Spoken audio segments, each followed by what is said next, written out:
Welcome to Fargo Talks Fargo, a podcast about Fargo, the FX television series. And this is the unofficial podcast about that by me and Charpie, who are both from Fargo. And so we're doing a podcast about Fargo. And it's called Fargo Talks Fargo. Oh, man, that's a great name. We should stick with that. All right, everybody, here we are. We are in the full breakdown for Fargo, Season 3, Episode 9, Aporia, which, as we kind of discussed last week, is basically a Greek word. I think, is it Greek again? I already forgot from last week. It is Greek. Or impasse. There's probably a much more nice way, but one word would be impasse. And okay, here you go. An irresolvable internal contradiction or logical disjunction in a text, argument, or theory. An irresolvable internal contradiction. Irresolvable is something you do not want to hear when you're in episode 9 of 10 of a TV series. This will never end. Oh, hold on. Let me just shake my. You hear that? What is that? You drinking a green smoothie? Yeah. No, I used one of those smoothie shakers for like healthy drinks, and I filled it with tequila and Margarita mix. Oh, wow. That looks refreshing. I have a whole new respect for the blender bottle. Yeah, it really is a blender bottle, isn't it? Oh, wow, you saw that. That'd be great for a margarita. Yeah. Well, just trying to make sure we open the show in our normal fashion of rando stuff. Oh, there you go. You got a beer this time. I do have a beer. I just needed something else today. This is called Escape to Colorado IPA from Epic Brewing, right down the street from where I live. Nice. I was at in the park Saturday. I was at the Under Brew Skies Craft Beer Festival. Yes, here in Fargo, the annual North Dakota Brewers Guild event. Yeah. Hey, I also just want to, speaking of food and stuff, I just want you to know, Charpie, on the way back from Father's Day lake time, I stopped by Pizza Patrol and picked up a to-go. I did not call 241-9000. I just walked in the front door, ordered it, and waited. How long did it take? How long did it take to walk in the front door and order, pay for it, and leave? About 14 minutes. About 14 minutes. Did you just get a pepperoni? Damn right I did. It's $10.99 for a carryout special. Oh, I know.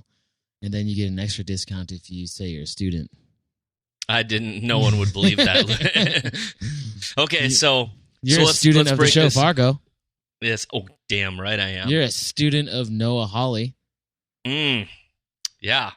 So what do you want to talk about first here? I mean, should we do some serious walkthrough? We open up in some serious gypsy music, which is Hora in E major by his gypsy band and Roby Lakatos or something like that. But what did you make of something simple like the sprinkler turning on? Well, obviously with the sprinkler on in the middle of winter, I knew something was going on.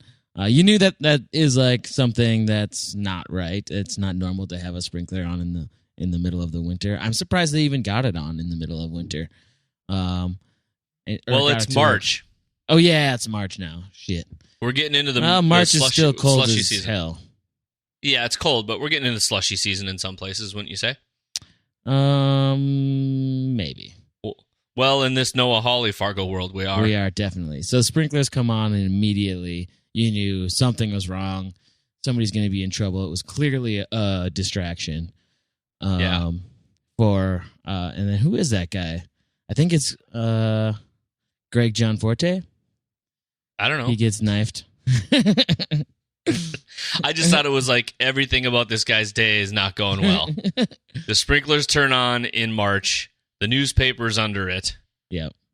And you're about to get a giant shard of glass in the neck while you reach into the fridge, obviously for some cream or milk for your coffee.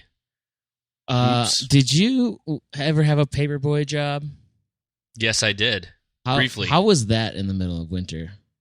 It sucked so much shit that I somehow got my parents and my sister to help me out. It was terrible. I feel like that's how every household was that had a paper route in the family. Like, it became a family event, especially Sunday mornings when you have to put together the massive papers at 3 o'clock in the morning. Oh, no, I didn't deliver a cool paper, dude. I delivered the Midweek Eagle. Remember that thing? Wasn't that delivered at like 4 p.m. or something? Yeah. How did you love that? How did you like that reveal? Sorry to break away from your newspaper thing, but that reveal of Mimo just walking in the door with the guy, and then the minute he's like, 1 minute he's there, and then bango. Where he's like in this like fashion model pose a little bit. He did that a little bit throughout the entire episode, especially like towards the end when he's waiting to pick up Emmett. Oh, with his dance skills, why wouldn't you, of course, have that kind of stuff going on? But so we open with all these more unfortunate, murders, and I always thought, oh my God, they're doing this to like distract because Emmett's in there doing this, but it makes me wonder if it was already going to happen anyway. This was actually just part of the plan. Well, yeah, because he's talking about, he Fargo kind of views himself as a great strategy guy. He I can felt see that way. I see Nikki in the hotel. I see what you're saying, but and something to back that up is how they keep referring to these stages. We're moving to stage 4, we're moving to stage 5, that kind of thing. It seems like that would have been part of the whole thing, but how can you plan for something like Nikki Swango? I mean, VM Varga's clearly bothered by her at some points for her throwing a wrench into the situation, no pun intended. Or pun intended, I guess. Yeah. I mean, do you think he seriously planned to meet her in a hotel and have hundreds of extras? No. The Stussy thing, though. No, the Stussy thing. That part he had to have planned. I don't think that was just a coincidence, but I don't know. Would the Stussy thing have happened if that guy hadn't murdered the wrong Stussy in the first place? Like, here's the deal. Think of it this way. Emmett walks into that station that morning or day or whatever it is, and you think that on a whim they found other Stussies that fast and mobilized a team. I mean, I guess they're just the most efficient. I mean, Norwal Corporation doesn't mess around, I guess. No. But I mean, think about it. He walked in, and the minute he was there, I don't doubt that they knew he went into that station, but how did they mobilize a team of killers so fast to find other Stussies if it wasn't already a possibility or in motion as a cover-up story? Maybe that's part of the thing. It was always part of a disaster plan. Yeah, it could have been part of a disaster plan. They had this other Chinese guy who maybe wanted to give his family millions of dollars, and in exchange for that did this dirty deed went to jail for VM Varga. Yeah, maybe. With hopes of maybe Varga and Narwhal breaking him out in the future, but probably not. They would, I assume, just let him rot in jail. Well, I don't know. They know how to get a bus tipped over. Yeah, it would just be a matter of whether or not that guy was worth it to them. Well, I'll digress. I thought it was just an interesting little aside. I mean, obviously the most important thing in the opening here is this kind of, opening of a wound for Emmett and Gloria together, and we have a nice return to symmetry again that we haven't had as much of. I mean, even the little when Gloria is on the other side of the mirror, there's even 2 notebooks and 2 pencils. Did you notice that? I didn't notice that. Good call, though. Like, not only is the mirror a reflection of a reflection of a reflection, and it makes me think about this whole, like, which one is real? Mm-hmm. I thought about it too, just not only as a reflection of them looking back on their life and things that have happened in the past. It's like, which one is, are they all just random simulations? Are they all different particles that we talked about early on? Are those all parallel universes in which the world is just entirely crazy and fucked? Exactly. Could be. But I think this whole scene was incredible to me. I was surprised to not see. It was incredible for sure. I mean, you hear a lot about Emmett and his. I guess I shouldn't. I'm going to go down a different path of what I was planning on. It was fun. It was great to see the soft side of Emmett and the love for his brother, and to hear a little bit about that backstory about his father falling down in front of a Mercedes-Benz, lights out, just dead. And it made me think, Could that be a little bit of foreshadowing toward the demise of Emmett? I don't know. Will we see Emmett fall due to some sort of action of a vehicle? Because he specifically said fell down face flat in front of a Mercedes, and we've been talking about German vehicles for a little bit. Maybe I'm trying to connect too many random particles. But I did think of that. I don't know. It just, I think we should hold on to that. I guess we'll find out in a couple days, won't we? It could have been, what's interesting about this scene is it could have been so much a reflection of the very first, German interrogation scene, but it wasn't. Felt very different. It was warmer. Emmett was clearly, relaxed. He was almost getting weight off his shoulders. We didn't see shots of, wet feet or anything. He's literally confessing to murder, and I'll put that in quotes. I'm with you on that. But it is not that same scene. It is not like that first interrogation scene, which was nice, because many shows could have easily done that. I feel like this episode, along with some really fun action with the scene stealing the semi and trailer, I feel like there was a lot of humanity in this episode, though. Certainly. Some realness to these people, and I think it's interesting that he the whole spiel about I'm here by my own proxy, don't trust anyone, and little does he know that VM, Varga, and crew are so good they don't even have to show up to get him out. Yeah. Right? They just wait outside the door with car service. They're so sure they're going to get that done. But I remember you talking briefly in the hot dish. I want to know if you feel the same way again. You feel like I feel like you said something to the effect of that he traded with him his brother for the stamp for the Corvette as if he was doing him a favor. But I still think it was. Did you rewatch? He was conning him out. He had the foresight to know those stamps were going to be worth something, and actually just said, he wants to get laid more than he cares about the stamp, and he had the foresight to think that I could build something off this stamp collection because the car would depreciate in value, and it's... Yeah, I guess I could see that. I don't know, I just remember you talking about that, and I thought you were kind of... I was like, nope, for me, But I don't know, it's just a lot of, I still, that line, 30 years I've been killing him, that was just when he fell, and then that whole thing preceding that about the realize,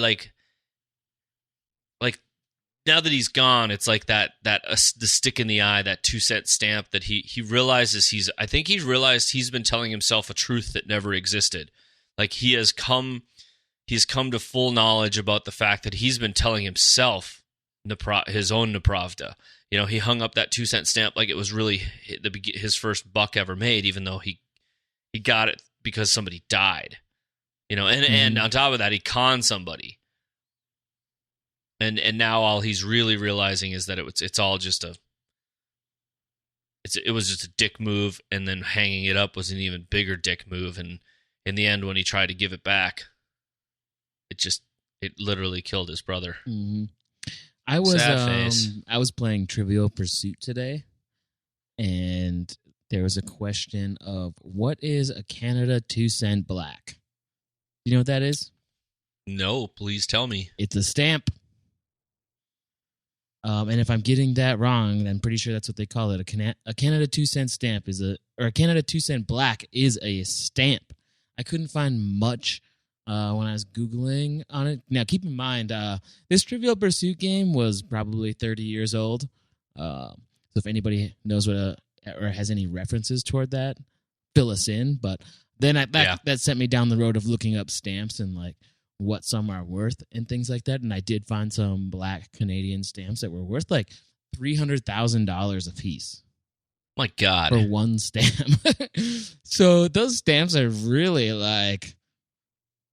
I guess I've never really known the value in stamps, or how they're valued, or why they're valued so much. Well, some of them are valued because they're screw-ups the same way if you get like currency screw-ups from the U.S. Mint, etc. It's just amazing that people pay for that. I mean, $300,000. Yeah, but isn't it all? I mean, we've talked a little bit about this. It's here coming again to what is true. What is true? You know, Sure. Some people think it's true that it's worth that. We don't think so, but somebody else might think so. You know, you and I put a lot of value in the technology crap we buy. I mean, there's other people who are like, I would never spend that much money on it, regardless of how well you think it works, you know, or how cool your Apple product is, or your Android device, or whatever it is. Other people are like, screw it, man. I can write this down on a piece of paper, and its meaning will be, I don't know, the same. Sure. Also, I will also say another question in this game of Trivial Pursuit that I was playing earlier was, what country in the world drinks the most beer? Can you answer? I want to say us, but it's not. Right, because you got to remember that this is like 30 years old. Yeah. So then you'd want to say Germany. What? Sure. The answer was West Germany. Yeah. Oh, yeah. Oh, God. Yeah. Western. So I thought it was odd that within like a couple of cards I got one that was about stamps. 2-cent stamps. 2-cent stamps, and another one that was about West Germany. West Germany. Yeah, yeah, sometimes it's weird thinking about the last time I thought about it as East and West Germany. Like, I would be in 8th grade in Mr. Coomer's class at Ben Franklin Junior High in North Fargo. Mr. If I remember correctly. I can't remember if it was 7th or 8th grade, though. 7th grade. It was like, was it? Yeah, probably, for me. So did you find it weird when... Okay, now, actually, you should go ahead. No. Because I was going into the on. next scene a little bit. Did you find... You can. I'm ready for that. I found it weird to see him just talking with VM Fargo when he's been such a quiet character for so long, and all of a sudden he's just in the scene. He's like, yeah, we got to do this, and we're going to do this, and we're going to go on stage 4, and I'm not sure who's going to do it, blah, blah, blah, blah. And I was like, that does not seem like Memo's character at all. He doesn't even have the earbuds in. I saw it. I guess I didn't think about it as much as you, but the weird part is I kept noticing things that I attributed to being screw up somehow, because I swear to God, at one point the earbuds were green, and in other episodes they're white, but I guess that's his prerogative to change earbuds throughout, the day. Sure. But they're probably always the same ones, and I'm just stupid, but I thought it was just because we can sort of assume that Yuri is gone, and he's, now that Yuri's not telling his deep stories, Memo's like, oh, fuck, finally I can tell you something. I have to talk now. I've been politely waiting to interject. I found it for like 3 months. Another thing that bothered me a little bit as we moved into seeing Varga and Narwhal and Memo and the henchmen or whatever planning their next stages, they're walking out of the semi. Another thing that I kind of got hung up on a little bit, and I shouldn't, because you shouldn't really get hung up on any of this stuff because it doesn't really matter. But when VM Fargo's saying, all that matters is we get him to sign the papers, like Emmett or whatever. Yeah. And they pull off these fucking elaborate schemes. They have an entire set of fake books. All this stuff. They have all these computers. They have dirt on everybody. They have all these people that they can get on a whim. They can perform crazy staged murders all over the place, and all that matters is that they get Emmett to sign a piece of paper. Can't that just be wouldn't that be the easiest thing to do in terms of the schemes that you've been pulling off? Something as small as just forging a signature on a piece of paper.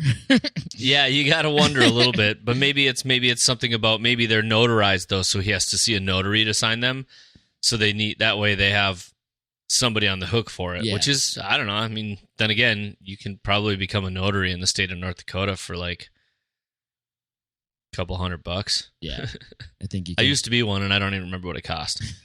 Yeah, you got a really good point there, but who knows? We can digress, yeah.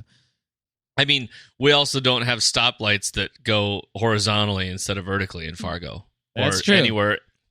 Anywhere that I've been in America here anytime recently, at least in the Minnesota, North Dakota region. I've always thought stoplights that are horizontal look so much nicer. And just because they go in line with the stick? Yeah, and I feel like a place like North Dakota that's so windy, like incredibly windy, like the windiest place you'll ever be in your life. Shouldn't they have like a stop sign that doesn't have a big perpendicular like wind catch-all? Because those things do break. Oh, yeah. Well, I mean, geez, I don't know. Did you see what kind of weather we had up here earlier this week? I heard about it. Like 70-mile-an-hour winds, is that right? It was crazy. We were on like national news and some crazy wall cloud that looked like a tornado that didn't touch the ground. I was actually driving in that. I should have sent you the video I took, but I think I accidentally deleted it. But yeah, we see this truck and then it gets picked up again. I did type this note on the second thing, because I'm stuck on the truthiness thing here. Mm-hmm. Because we already know what happens. We don't need to break down the fun of this, like chucking something through the window. But I thought, holy shit, even the fake grenade is nepravda. It's a fake truth. Mm-hmm. That it's just a prop. Smashed their whole world. Yeah, and I need you to believe this just for right now because it's self-serving for my current situation. Mm-hmm. I thought that was a pretty sweet paperweight. I liked that it actually said paperweight. I wonder how many times it took them to get them to toss that into the street on camera and have it just roll perfectly before it just say paperweight. You can tell you and I have both worked in video production because we were just like, yeah, how did that happen? Oh man, how many times did some poor guy have to sit there and chuck that and be like, all right, take 78? Yeah, I know that happened, and I bet when they did it, it was like two guys, and I bet when they finally got it, they were just jumping up and down. I would be. Well, I thought maybe they made it, set it up. If they were smart, they probably made it themselves and made it like a loaded die. Yeah, they could have done that, but those do exist. I looked them up because I wanted to buy one. No way, really? Like the exact one? I couldn't find it exactly, but there's definitely a bunch of them out there. Oh.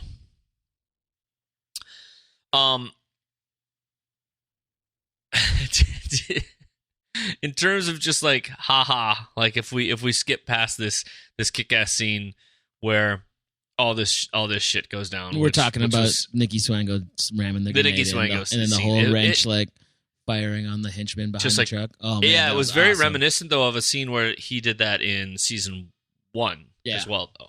Yep.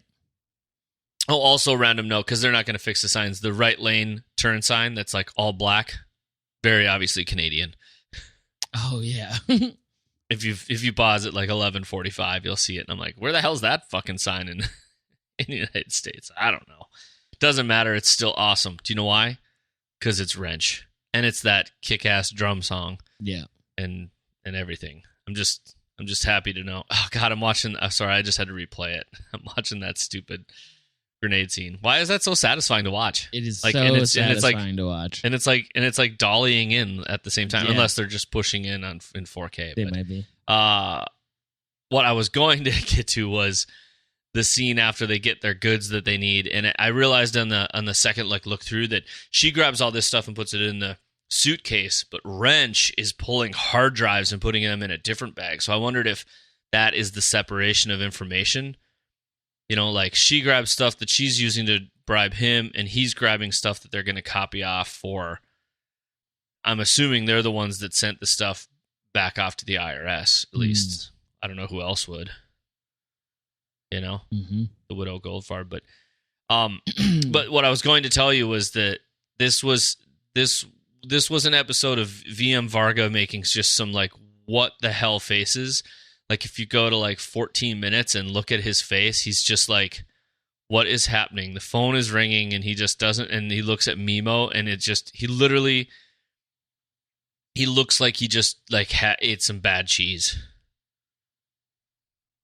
You should. I mean, I know what you're talking about. And then if you look at then that same pained face again when he's eating the Rocky Road in the shitter, which is so. That's good. why I think he's definitely get thrown off of his game a little bit, but he is a good player, and he responds quite well as we've seen. Mimo's like whole, like just this discombobulated look that he's got on too is just like something we have not seen at all. I mean, the guy's always like sharp and prancing around doing ballet, and now he's just like this just beat up little man. He's off his game. Do you think the Nikki Swango painting her toenails and fingernails is a reference to Big Lebowski? I do. I just didn't want to say it because I bring every Big Lebowski thing up. I mean, she could probably get you a pinky toe. But I like it. I love that she's so nonchalantly just like going about her business. You know, he's on the phone. You know, he's like the whole line about gonna go have a nice lie down. And she's painting away at her toenails, just trying to get money. Yeah, I mean, it does feel a lot like Bunny. But his face is just like, what is he literally just looks like he's got some sort of bad stomach issues going on outside of the fact that he's a bulimic.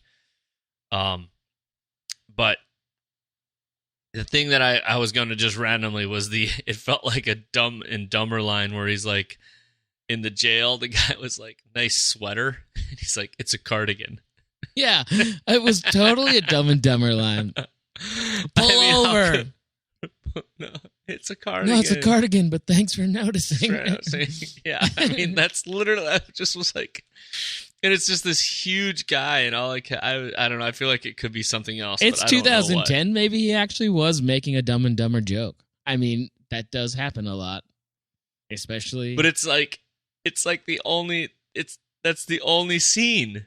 There's nothing else that I can't imagine there's anything else we would get from that other than I want to see if I can slip a Dumb and Dumber scene. Unless somebody's going to hit us up and be like, you idiots. It's actually from this Coen Brothers movie, but I'm happy enough with it. I'm happy enough with it being I'm just way too happy for it to being Dumb and Dumber. So okay. You're about to dive I'm going into through Fat my Nemo, notes. aren't you? No. The line where she says, "I think he pooped." I'm like a 10-year-old, or at least that's what they said in that one review of us on iTunes. Which, by the way, if you really like the show, please, and you're on iTunes, go review the show and let us know what you think. But no, when she's just she's like, it's a puzzler and there's all this stuff going on, and it's like, I think he pooped. It's dumb. I think the thing I wanted to talk about that I think we need to think about, and this is us looking forward, right? And also just remember there's tons of this mirroring happens still, even when Gloria's on the phone with Winnie, she's standing on that wall, and there's like a perfect reflection of herself in the screen. It's so awesome, and that's why I think I'm doing a little bit of that. Or which universe are we in? You know, what iteration of this event is happening as the particles of this story crash into each other and create these scenarios. But I really want to know what is up with the widow Goldfarb, because she's just, I mean, unless I'm sorry, I'm gonna skip over it because I felt like it was a throwback to the Arby's scene from the original one where Marge Gunderson and her husband are eating Arby's. Mm-hmm. These two are together eating stuff, but I mean, I didn't have a huge amount of takeaway from it. I know there's tons of stuff in there that is just, it's good, but I'm more interested in getting to the fact that Mo Damek's an idiot and yeah, sure. You're talking about the scene where Gloria's talking to her son, right? Yeah. I mean, there's it was interesting boring, thing. To be honest, I did too. That's why I'm trying to skip ahead to this widow Goldfarb showing up. Yeah. You know, totally showing up in the Royce, and what is like. I just want to know what happened that night. I still want to know who she was on the phone with, and what's going on with her that she's backing this play. You know, is it VM Varga? Is it just one more secret person helping push the scenes around to just manipulate. Mm-hmm. Yeah. I mean, is she masking something that she knows, or is she just a savvy business person and knows that people don't need to know everything? That's kind of what I want to like. You could take it as like if you could easily look at it and be like, oh, she's in on it, she's dirty, whatever. But you got to remember, she's also like gazillionaire businesswoman, and she's probably used to not giving everybody all the information and just laying everything out on the table. She was even like that when she was talking to Sai at dinner. She wasn't like really talking about what would happen of Stussy Limited. She just mentioned that, they're both in the business where people need things. She's in the business of burying people, and people need places to park. So that's the big thing that's up in the air is who is she playing? Who is she working for, if anybody? Is she part of this narwhal big picture? Or what? I don't know. Yeah, is she part of another player trying to come in and mess up narwhal shit, right? Mm-hmm. What's Buck Olander got to do with this whole thing? What does Buck Olander have to do with this? I don't know. She, if you comparatively put her like whole look in this episode against like the disgusting nature of it's almost like VM Varga's like the low down, shitty, shady end of business that's taking advantage of things, and she's like the smiling face, the pretty thing. I don't know. I want to know, and I don't know how they're going to do this in one whole episode, but they're gonna. We're gonna have to. We're gonna find something. I think there's going to be some unsatisfaction. I honestly, I wish I would have wrote down the whole thing that I was thinking of, because I was like, oh, I'll remember this, but I didn't. But I had this theory about all this political stuff going on this season in my mind. It feels political, and. Okay, sorry. I just got to point one other thing out. If the bathroom scene opening also of VM Varga, if you go to that, there's a mirror, and in a mirror, and then in another mirror. Mm-hmm. Have you seen that? Yep. Crazy, right? Mm-hmm. But I just feel like in this weird, I'm thinking from a liberal standpoint, obviously a little bit, is that I'm just sitting there thinking somewhere in the end, I feel like the woman is going to lose to a shitty guy. As if it's November and it's election season. I mean, that seems to be what is happening, especially between Gloria and Mo Dickhole Damick. Yeah. That everybody believes him no matter what. Yeah, and he specifically says to her, and this is when they're in the station he's talking about, we're skipping ahead a little bit, talking about, how he got their guy, whatever, 30-minute manhunt. And he says, you believe it? She's talking about how Emmett just confessed to all this stuff. And he says, you believe it because you have a hard-on for the guy and you want to believe it. And I thought that really stood out to me, especially for the election type stuff, because people just believe stuff because they were like super into, they picked a guy, they picked a candidate, and they just believed everything because they wanted to, because they got a hard-on for him. And anything contradicting anything that comes out against them, or anything that's contradictory to what they say, they just refuse to believe. Yeah. I don't know. It's just ugh. But I think that's what Chief Mo Damick's supposed to make you feel, isn't it? He's supposed to make you feel disgusted, not in the same way that VM eating makes you feel disgusted.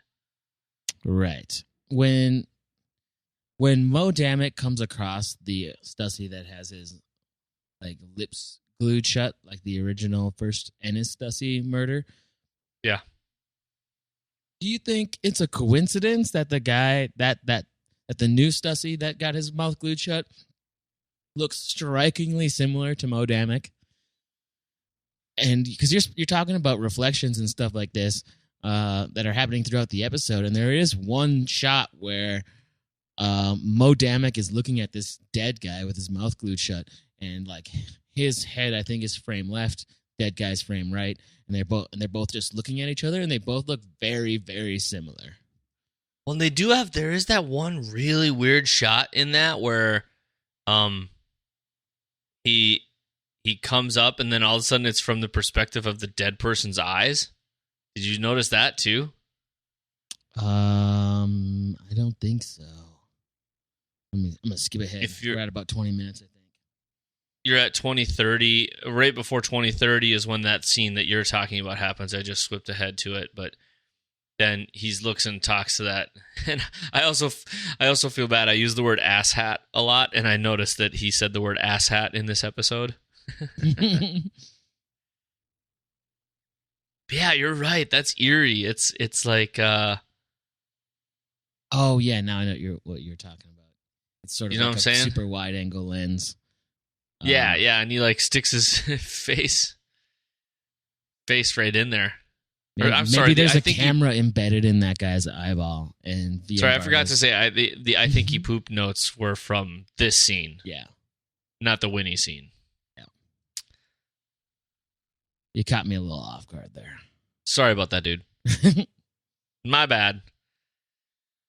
I don't know. It's such a.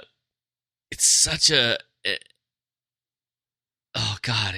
I think it's also just this huge statement about how easy it is to manipulate people who don't want to, who just in spite of all the facts, because it's the same line where he's like, "This guy must really hate Stussies," but when you just think about politics on either side of the fence, I don't care whether speaking from an American perspective, the Democrats and Republicans, people are just going to believe if you put enough stuff forward, they're just going to think that's the real thing. Sad. You just keep pushing it forward, too. That's all you got to do. Just keep pushing it forward and don't acknowledge anything else. No. That's been just talk and just keep layering it on, too. Like, you have to steamroll people with just tons of shit. Yeah, and that's kind of what VM Varga does. He just steamrolls. Change the subject, then. I didn't get a chance to get into it. I just really wanted to get into. I wanted to look at Death of a Salesman a little more, but I never got down to it. I didn't either. So I was super bummed. It was so fun to realize like that when he walked in, I looked around and I didn't see that many people, so I kept trying to rewatch they start the scene. Trickling in. I was like, damn, that's fun. It's right when you'll see a woman. So we've got VM Varga sitting in the hotel lobby or wherever they're at. Yep. With Nikki Swango, and behind Nikki Swango's shoulder, you'll see a similar looking woman sitting in a chair, and then later on in that scene, a dude in a trench coat sits down opposite that woman. So they are like a mirror. They're like mimicking that sort of Infinity Inception mirror look in that scene. The look that's very similar to Emmett, Stussy, and Gloria as they're in the interrogation room, where everything kind of keeps stepping back. I kind of wish there would be a second couple, so there'd be three. But right when that other guy comes in, this is what I was getting to, kind of a long-winded way of saying it, is when they all start filtering it. That's what I think, that's what I noticed. Yeah. Yeah, right away they're not all in there. And I don't even know if they know, they probably don't know anything of Nikki and VM Varga. They just are aware that, or they're just there knowing that, or maybe they're not even knowing that a bunch of other people are doing this. But I wonder what those people hired are thinking, because are they thinking that VM Varga and Nikki Swango are just another two actors? That's the whole brilliance of this whole thing. You don't know who's really doing what. Right, because it's not like there's a point where a guy in a trench coat's reading a newspaper, and you want to kind of think that he's like eyeballing Nikki Swango when she's looking around, but I don't think he is. He's just thinking they're just doing what he's doing. They're no different than he is, just some sort of paid actor doing a flash mob or something. They're like, I love these things. I can't wait to see this on Facebook or YouTube. It's going to be amazing. Yeah, it does. It just, I like how it just slowly grows and you don't realize it because they have multiple shots leading up to it from that high angle where you're almost seeing close to what maybe Mimo and Wrench would see. But either way, she's working her way up the Wildcat semi-professional chain with this move with Mimo and Wrench and everybody involved. I love that they saw it coming. I want a new TV show, Noah Hawley. It's called Wrench. That's all it's. Like, how did we not say back when like she's got an earwig? She's got an earwig, dude. Like beep beep beep beep. I'm just like, true. It's too good.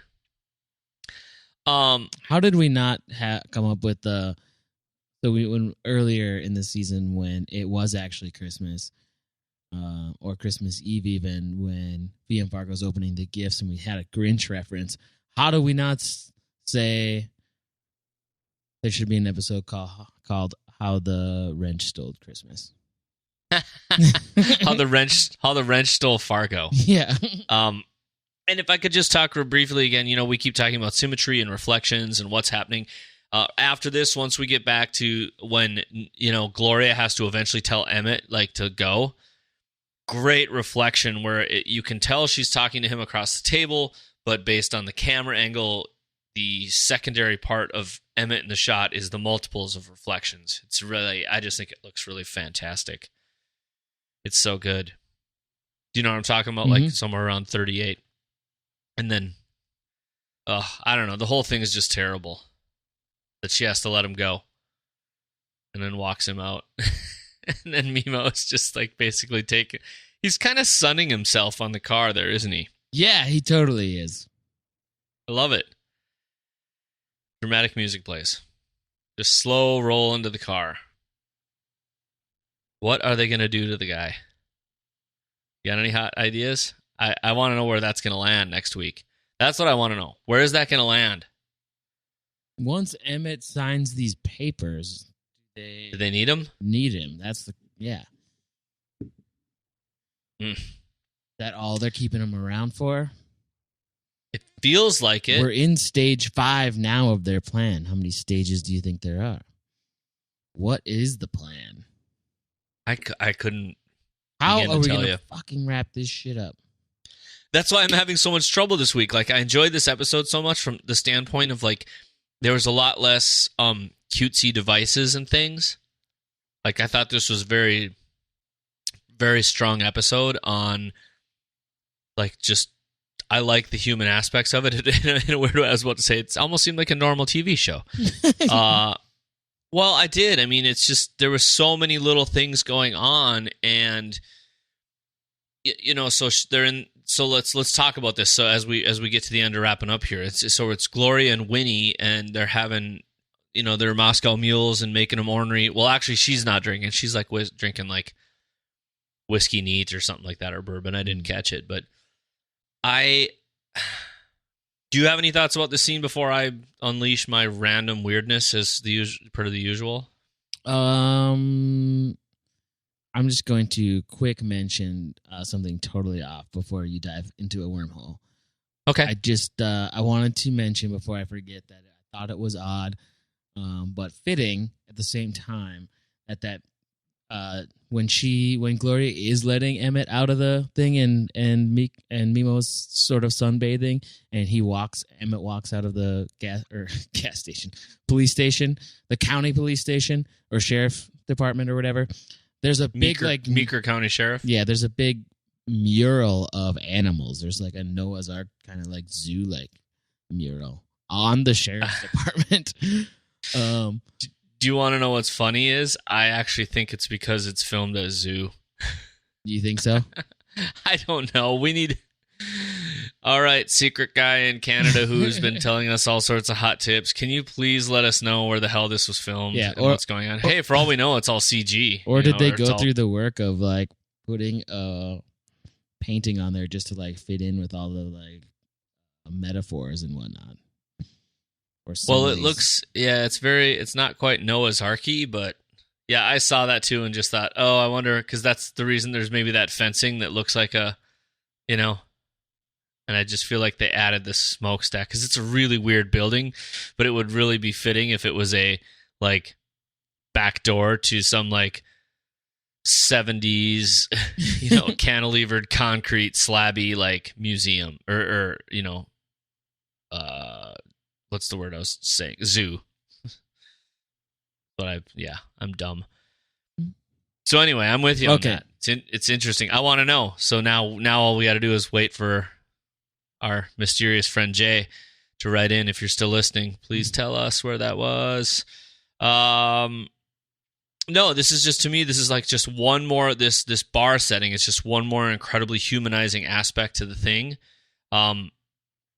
And I'm trying to think of how I was going to elaborate this, because, like I said, I'm seriously stuck on this, like, truth and lies and politics and the way, and it's not just this political season. It's been many stages of politics and propaganda through years and years of history. But I keep thinking about Gloria as the I can help robot, Mm-hmm. or android or whatever. Mm-hmm. And I just pretty keep much thinking, how she said it. She knows all these answers and she feels invisible and that she can't help even though she keeps thinking she can. Mm-hmm. And the part I realized at first, I thought, well, the important thing is that Winnie sees her and acted to give her the hug. But what I really kind of realized on the other side of watching this was that it was the fact that sometimes you have to ask others for things. Do you know what I mean? Haven't you noticed that she started this season as really like, I'm standing alone, I'm doing my own thing, listen, I know what's going on, and that Winnie kind of like burst in and did all this stuff to her, and she was like, oh God, here's this big city metro gal just horning in on my shit, and showed up at my house late at night. And now the other side of this is that you can't affect change on your own just by seeing what you know is the truth. At some point you have to talk to other people and be there for them and say something so that they can recognize you. And the interesting thing is that she's like, here's the thing I feel is the truth. I feel invisible. It's unreal. The auto doors, the sensors in the sink, no one hears her calls. She's like, I don't think I exist. So, and in a world we kind of live in, that's, I know this is really deep, like, no, keep off going. the end, I'm liking it. But all it really takes, and then the simplicity of being able to, the hard part is getting that out. But the other side of that is she could have gone into a giant diatribe about, like I'm doing right now, about it, and all she really does is just hug her. Sadly, is that what it all dials down to? Like, everybody wants to be heard and feel like it's good, and there's nothing more simple than saying I hear you than a hug. Because it does everything. It's emotive, and it's physical, and it's mental. Mm-hmm. So I don't know. I just, and then the minute that happens, her visualization of the world, what she actually thinks. Maybe the sync's always been working, but she just doesn't know because she can't see it. I don't know. Ugh. God, I'm crazy. That's going What's down in this? route. What's in this drink? Oh my God! You just drank an entire blender bottle full of margarita. Mix. It's only just the mix. Yeah, I didn't put any tequila in this. It was just margarita Bill mix. loves margarita mix. Yep. And salt with saltine crackers. I'm just kidding. There's no saltines here. I don't know. What do you think of that? I mean, because what else could this whole scene be to you outside of wrapping up one thing? Like, and then even just the part where she just pokes her. I'm not real. And she's like, boop. Yeah, I don't know. I mean, I like that thought process. I've definitely been feeling this sort of extraterrestrial kind of aura around her, in the sense of like, are these things really seeing her? Is she really real? Now she is. There was the whole story of the planet Y and then maybe I'm pulling or extracting too much from season 2, but like in the beginning of this episode, when Nikki and Wrench are in the junkyard and they're going through the VM Vargas semi truck and pulling all the papers and hard drives and stuff. There's these like big caterpillars in the background, and they're like just picking up trash. And I thought that had a very War of the Worlds kind of vibe to it. Very like much. It just seemed to parallel a lot of Ennis Stussy's writings. Right. That's interesting. I like that. So there is this sort of War of the Worlds kind of thing going on. There's this Planet Y stuff going on. Obviously, in season 2, we had some alien kind of unidentified flying object kind of things going on. And I'm wondering if we're going to see some sort of other force come into play. Maybe at the end of this season. I don't know. There's been no real hard evidence to suggest that other than the sci-fi writing and things like that. Right. But I'm wondering if we'll see some sort of extraterrestrial influence at some point. I mean, I don't know. See, I think I don't know if we're going to come back to that again. I think that was just this. I wouldn't mind the idea just as a what, but I feel like this season's what the fuck was that moment happened in the real or not real bowling alley. Mm-hmm. Yeah, true. Like, to me, that was it. Yeah, maybe that was our hyper spiritual out of this world what moment. True. Maybe now that Gloria is actualized, we're kind of done with all the weird goofiness. Do you think she didn't even have to take a bus to do it? No. She just had to get a poke from Winnie. Winnie is Oprah Winfrey. No. Yes. You get realized. Get realized. You get a Moscow Mule. You get a Moscow Mule. Look under your chair. You're making it Henri, and you're making it Henri. Yeah. No, I feel like I've said this every season. How the fuck are they gonna tie this all up? How? I don't get it. How are they gonna do this? I mean, we got Wrench. And letters. We got Wrench and letters. Wrench, the Kitty Wrench team, they've got to extract more pain, and because Nikki's like, I want to take something from you, and she wants it to hurt, right?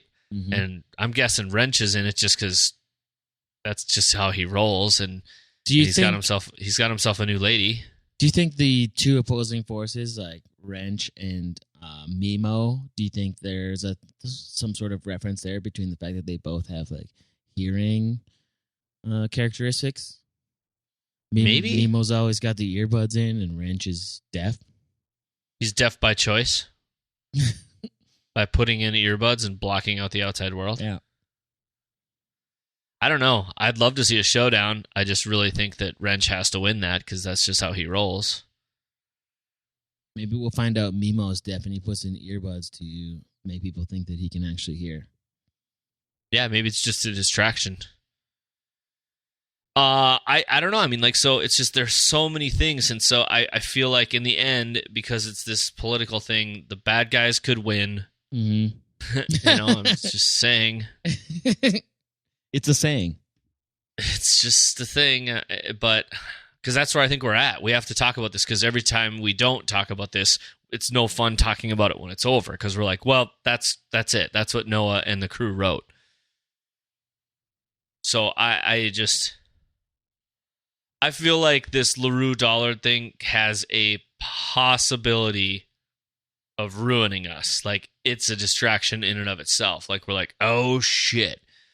Detail-oriented guy is going to come back and win the day because guess what? When was the last time any show that was awesome ever ended with the accountant figuring it all out? Right. It's with the exception, with the exception of the Untouchables, right? Mm-hmm. and we know, I thought it was interesting that they showed what was in the envelope. I mean, that would have been a crazy cliffhanger if we didn't see what was in that envelope, because then we wouldn't know if it was a package from Fargo or from Nikki. Well, here's the part I don't understand. Why are they giving them records all the way back to 2008? That's prior to Narwhal, isn't it? Did you notice the dates go January 1 to January 31 of 2008 to 2011? Didn't they take money in 2008? Is that when it was? Yeah, you could be. Oh, yeah. Maybe that's right, because that's when the whole financial the economy tanked. Yeah, people stopped parking. so that makes sense. There was an interesting line I saw. You've got towing company, phone pole, charting company, coupon co, electric lots, etc. But there's one that just says 158, and it just says negotiating $0. And I'm like, what is that? What's that all about? I don't know. Maybe the real LaRue dollards out there can help explain what's going on. Well, I think we're going to find out from Hamish shortly. I have had a few people comment to me, friends of mine, that are like, oh, did you listen to this or did you listen to that? And I'm like, I can't. Sometimes when I read too many things, or I like the same reason I don't like watching the next week on Fargo, and I saw a comment from somebody saying, oh, judging by this, there's some pretty cool stuff coming up next. I'm like, I don't want to know that shit. I just want to see it and experience it when it happens. Mm-hmm. So, I don't know. I think this is what I want to do real quick. Give me a yay or nay. Okay. Survives or doesn't survive. Okay. Do it. Keep score at home, or folks. Not only survives, not survives. Are we going to see Cy Feltz again? I feel like I want to see a sign where we just like cut to his face and his eyes just open, and it's like it's like total Jesus Lazarus kind of thing. Okay. I think we'll see Feltz, alive or dead? Feltz. I think we'll see him again. I do not think he'll be in a conscious state. I'm bummed because he was so good for the first half of the season. So so we got Cy. Well, he was good. He went well into the second half. Does Emmett live? Run. Emmett, I'm going to say, does not live. See, I think he's going to live because I feel like, unlike, say, Martin Freeman's character in season 1, he's shown a lot of remorse, and he's trying to have an act of contrition, but it's being cut off by, Mo Damick, idiot. And I think it's probably fair to say he won't. Yeah, you're probably right, because I don't think we'll see a demise like we saw in the Freeman character, because that would just be too easy. Yeah. Where Freeman just kind of, or we probably shouldn't call him Martin Freeman, but I did, because I couldn't remember his character's name. Lester. We're Lester. Lester Freeman? Lester Freeman, yes. I remember I called him that a few times in season 1. Brother to Morgan Freeman. Yeah, he is. Get busy living or get busy dying. They're twins, actually. They are, yeah. Brothers from another mother. Super fecundation. Okay, so you think that's gonna? Okay, so you're with me on the Emmett, or you wait? Did you say Emmett's gonna die? I just, for the sake of argument, I'm gonna still be against you and stick with what I saw. Although I don't think we'll see a demise that's parallel to Lester. I do think we'll see a demise somehow. I don't know how. Maybe at the hands of a vehicle, like I stated earlier, the hands of a Mercedes diesel. Yeah, okay. Wrench, dead or alive? Wrench, alive, and we'll see a spinoff of just Wrench. Nikki Swango? Oh, wait, I should say, I actually think Wrench will die. Oh, dang it. That is I didn't say I wanted him to. Though. I think he'll die because I think Nikki is kind of living this tragic life, and because she's a cat, she has many lives. Yep. She's got out of a lot of pretty close calls. VM Varga, dead or alive? Dead.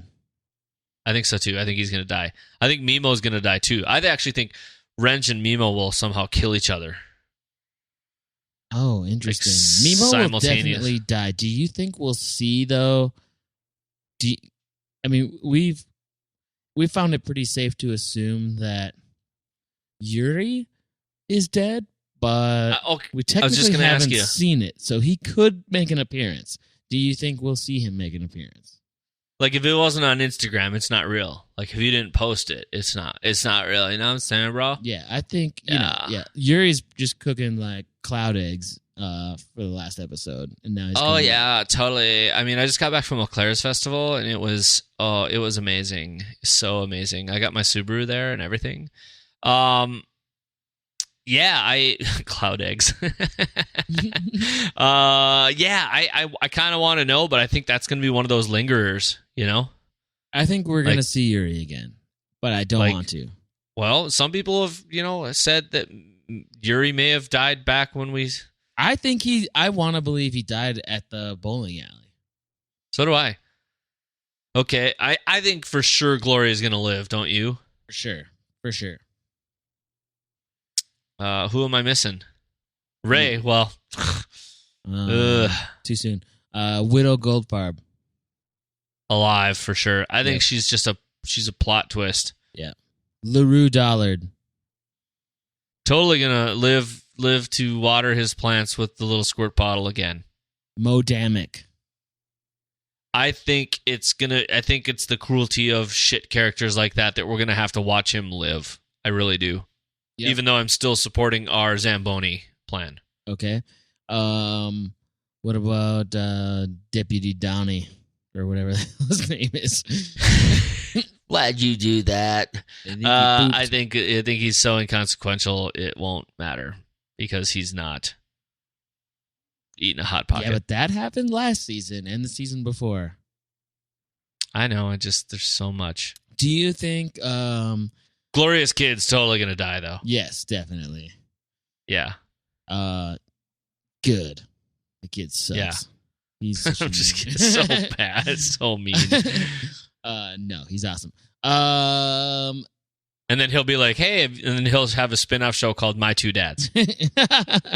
Oh wait, that already happened in the 80s with Paul Reiser. Is his name Blossom? No. Do we know his name yet? No. I don't know what it is. Wait, well, how are you saying Blossom? What does Blossom have to do with it? It might be Blossom Burgle. Didn't I don't know. You're too young to remember My Two Dads. It was only on for it was on for 3 seasons from 88 through 90 or something like that. Is that all it was? Yeah. My Two Dads. Great show. Fantastic. I think I was confusing Blossom with the girl that's in that show. Mayim Bialik, or however you say her name. Okay. Or did Blossom have 2 dads? Giovanni Ribisi was in My Two Dads. Old school. I like Old that school. guy. Yeah. I wish we'd see him more. Well, he's a Scientologist. Maybe he's busy. Oh. Yep. Sorry. I guess I didn't need to throw that in there, but I just did. Okay, so I feel like we've laid out our plot points, but things I want to see tied up. I do want to see Mo Damick dead, or at least really bested by something that Gloria does. And I also I want to know what the hell is going on with East Germany. I'd like that to be not perfectly tied up, but I want to come back to that somehow. I don't think we're gonna. All right, I'll mark you down at 0 for that. Mark at 0, I dude. do. I want it. Mark at 0. Over the line, Charpie. I want something like that to tie back in, but I think the tie-in was seeing Yuri go to hell. It's far apart. Those 2 dots are really wide. But that's just a nice loose string that's just kind of dangling between them. I just hate it that you're right. That's all. What about Winnie's obviously going to survive. Right? You know what I wanted to see? I wanted to see and there's a guy. So when Dickhole Damick is talking about how he got this, got their man. Dickhole Damick. And all the guys are patting him on the shoulder. There's one shot where we're facing Dickhole, and a guy walks by and slaps him on the shoulder and walks by, and he kind of for a split second looks like Ted Danson. And really? Wouldn't it have been awesome to get Ted Danson just to do a quick walk by and pat him on the shoulder? Just no big deal. That'd be a deal. Be a deal. Well, I think we've done it to the best of our ability this week. Or am I missing anything? I mean, we're missing predictions, that's for sure. We had 0 predictions. Well, I think we just made predictions. I mean, based on who lives and who dies, I guess, but What other predictions are there? It's a show about people getting killed, all for a little bit of money. That's the entire Fargo universe, dude. Okay, you're right. Fair enough. Isn't it? Yeah. I mean, all the syndicates, what are they doing all this shit for? Because they want to make money and they don't want to pay taxes on it. I don't know. Maybe I'm wrong, but it just seems like it's all, and all for what? All for a little bit of money. All for one. So. Greatest band of all time. Is it? I thought you were a big Michael W. Smith fan. I had it all wrong. I'm more of a Jars of Clay kind of guy. Yeah, big time. Okay, well let's wrap this puppy up, and I can't wait for Wednesday night. It's gonna be. I guess that will be the hottest hot dish there's ever been. I feel like people need to make sure they tune in, because unless they announce plans for a 4th season of Fargo, it'll be the last hot dish you and I serve. We're gonna have to have true. We're gonna have to have like a party of some sort. Oh, cool. Let's do that thing where we say we're going to do something and promise to do it and then don't, like making hot dishes on Sundays. Well, I was going to try to create the illusion. I'm sorry. I'll cut that out. I'll cut that out. Did I miss any mail? I forgot to check that. Wait, I'm going to leave this all in the show. Me checking my mail. I'm not joking. I mean, we got some shout out to Margot for the email. I haven't had a chance to read the whole thing though. No, we didn't get too much on that stuff on this week. Oh, nobody commented on the milk blood. No. I liked the milk blood in the beginning. Milk blood was fun to see. There will be. It was like blood. Snow. Maybe that was the melting snow. So yeah, that's it. Let's do it. We'll meet up next week. We'll have a lovely hot dish, and then we'll have our last episode for season of Fargo. Maybe ever. Hopefully ever. Not. Let FX know you want more Fargo. Or if just Fargo Talks Fargo. Maybe if the show doesn't end, we'll just keep doing Fargo Talks Fargo. Well, we'll switch over to a podcast about summer sausage sandwiches and like ordering pizza in the region. We could do it on the true story of Fargo. What's actually happening? Wouldn't that be riveting? Taco Brothers is closing down September 18th. Get your tacos in. Oh, definitely do that. You got to go get a Trust You Bro. If you're smart and you want a street taco in this town, you go to Taco Bros. Yep, I'm going to go do that in a couple of weeks for sure. Oh, can't wait. Yeah. It'll be good times. You want to do it sober or are we doing it together? Then I don't know. It's like preference. Like, do you like hot sauce? Do you like Tapatio? Are you more of a Yucateca guy, or do you eat your street food sober? I'm a Tapatio guy. Yeah, Tapatio is great. Yeah, I used to be Cholula. Okay, wait, we can't do this. This is all fodder for the new show. Oh, it's all right, Charpie. Okay. I will see you Wednesday. Thanks, everybody, for tuning in. If you want to find out more, send us an email at podcast@Fargo Talks Fargo. We're on Twitter at Fargo Talks Fargo. Also, type Fargo Talks Fargo into Facebook, and you will surely find us. Mm-hmm. Let's do it. Okay, we're doing it. All right, okay. All right, okay then. Okay then. All right, we'll see you later. Bye now.